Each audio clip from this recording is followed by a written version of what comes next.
Hi friends, நான் உங்கள் வானவில் வண்ணங்கள் கவிதா பேசுகிறேன். இன்றைக்கி நம்ம பார்க்க போகிற ரெசிபி என்ன அப்படின்னா, 2 நிமிஷத்தில் பச்சைப்பயிறு எப்படி கடையிறோம் அப்படிங்கிறத நான் இந்த சாஸில் போட்டிருக்கேன்.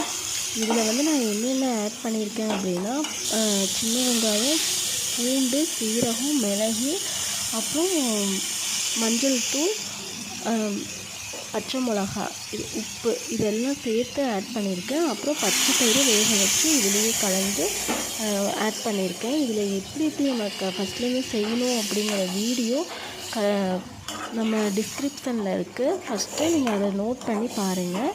ஃபுல் வீடியோ பார்க்கணுன்னா அதை நோட் பண்ணி பாருங்கள் ஃப்ரெண்ட்ஸ். Okay, bye friends. நான் அப்படியே பார்த்துட்டு நம்ம சேனலை சப்ஸ்கிரைப் பண்ணுங்கள், கமெண்ட் பண்ணுங்கள்.